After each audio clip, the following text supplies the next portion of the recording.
Okay, this is file 24-21841-FC, People of the State of Michigan versus Dale Warner. We are here today for a hearing on defendant's motion to quash the bindover and dismiss count 2 or for a bill of particulars. We are proceeding today in person and by video conference. First, let me ask the attorneys to place their appearance on the record, beginning with Ms. Wise. Good morning, Your Honor. Jackie Wise on behalf of the people. Dave McCready for the people. Good morning, Your Honor. Mary Chartier on behalf of Dale Warner, who is appearing by video. Good morning, Your Honor. Marissa Vinsky on behalf of Dale Warner. Good morning, Your Honor. Sean Head, also appearing on behalf of Dale Warner. Thank you. And as indicated, Mr. Warner is present by video conference. Ms. Chartier, this is a defense motion. You can proceed with any arguments you have. Thank you, Your Honor. I'd like to talk about the motion that the court granted just because I want to make sure I'm in compliance with the court's scheduling order. So we received notice last week that the court had granted the defense's motion for attorney-conducted voir dire. We definitely appreciate knowing that in advance. It saves some preparation time. But I want to make sure I comply with Section 7 of the scheduling order, which references that for voir dire we need to submit something ahead of time. Given the court's order on the defense motion, is it fair to say that we do not need to comply with Section 7? I would still like you to comply with Section 7 with respect to questions that you know you're going to ask, because I would like to resolve any disputes about whether or not a question is appropriate before we hear them in front of the jury. So the scheduling order indicates that essentially we're supposed to submit a joint document about questions. So for example, should the defense submit questions, the prosecutor present questions, we review those. If we have any dispute about them, then we bring it to the court. Would that be the best method? Correct. Okay, terrific. We can certainly try to confer before we come to court, and hopefully we can resolve any disputes. Sometimes it's just a wording change that makes everybody satisfied. Okay, terrific. Thank you. So as it relates to the motion to quash or for a bill of particulars, I'd like to start out by saying that we did have the opportunity to review all the preliminary examination transcripts. We did have the opportunity to hear all of the preliminary examination testimony. The prosecutor in the bill of particulars portion and their response said that we hadn't indicated that we didn't hear that, therefore a bill of particulars was not needed. We did. We listened, we read. The one thing that is omitted from any portion of the examination is the government addressing count 2. So we don't know what the government's position is on what evidence was tampered with. Now they can come forth and say, well, this is our theory, this is the evidence that we meant. But they never even raised it at the exam. The complaint only lists the generic term evidence. We thought we'll learn more at the exam what evidence we're talking about here as it relates to count 2. It is not our job to try to fill in the blanks that the prosecutor has left. After the examination, when we got the information, again, it uses the generic term evidence.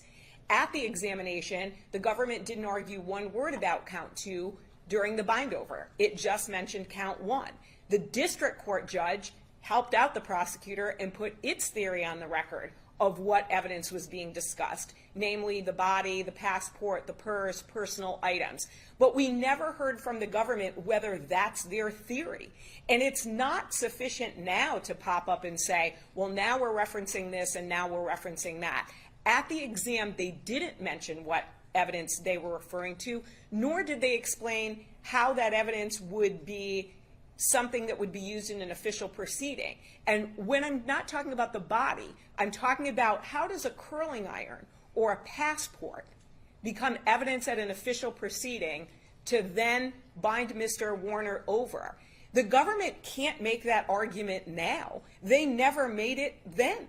And so that's the issue that we have on the motion to quash. I don't know if the government forgot about count 2 or just didn't think the evidence was there or decided to focus on count 1, but regardless of what their motives are, they never mentioned that count during their argument in a manner that would be sufficient for the court to bind over. Again, it is not the court's job to come in and help the government out when they drop the ball and when they fail to mention a charge. And so that is the basis for the motion to quash count 2. If the court denies that motion, we would ask for a bill of particulars. Even in their response, it is essentially a little bit of a snippy response to our request for a bill of particulars. We were there, we heard the testimony, we've read the transcripts. We did, and again, what's missing in there is count 2, or any reference to what evidence they are referencing. We shouldn't find this out at trial, what evidence they're referencing. We should know that ahead of time, because the government's job is to provide notice to the defense. That is enshrined in Mr. Warner's due process rights. Happy to answer any other questions that the court has, but I know the court has our briefing, and that is the fundamental basis for this motion. All right, thank you. I don't think I have any questions at this Thank you, Your Honor.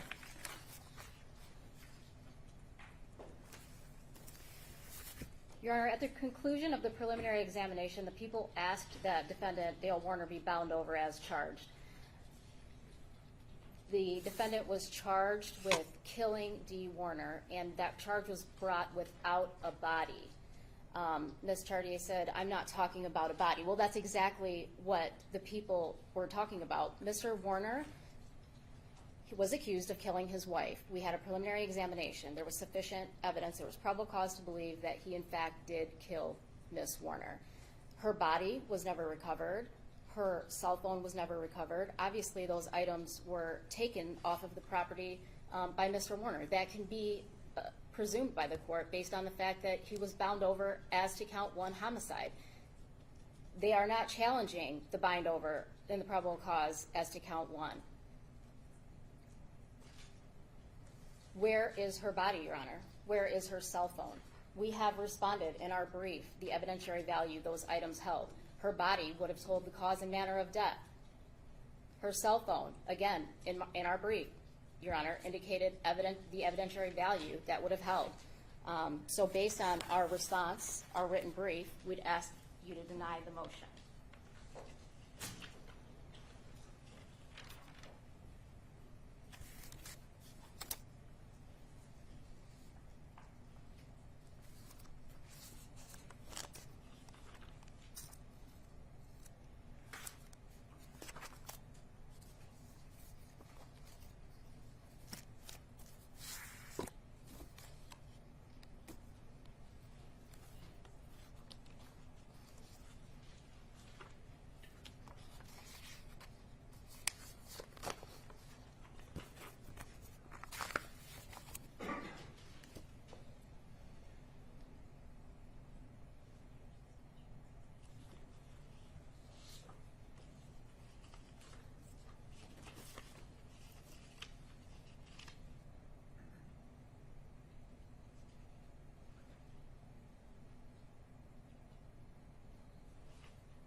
Your Honor, may I respond when the court has a moment? Yeah, go ahead. Thank you.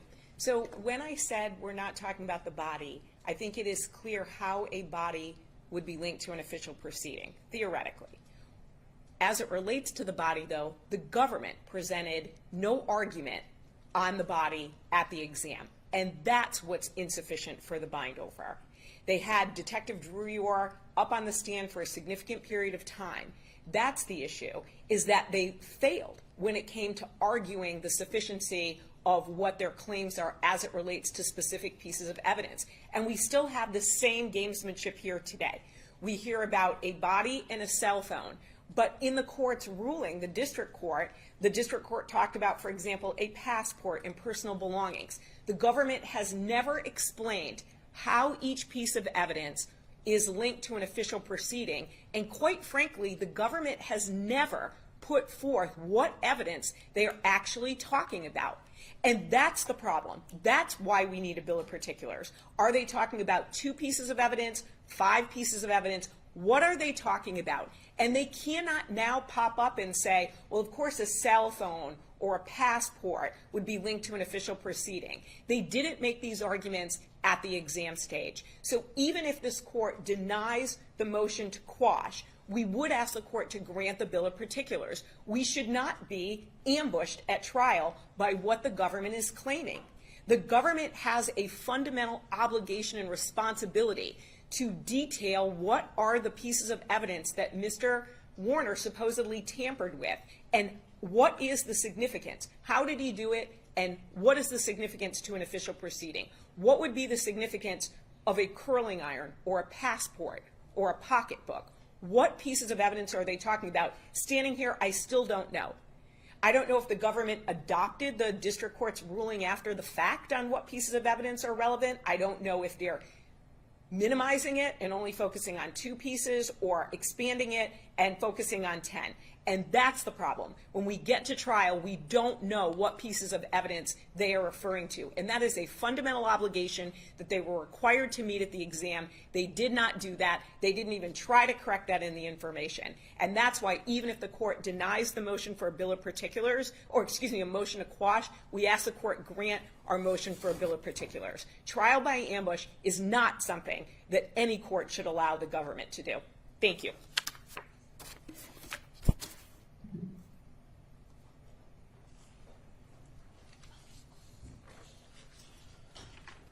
All right, I have not had an opportunity to get all of the way through the preliminary examination transcript yet. I'm still in the process, so I think it's important that I do that before issuing a ruling. So I'll take this under advisement and issue a written opinion as soon as I possibly can. Thank you, Your Honor. Okay, thank you. Thank you. Thank you.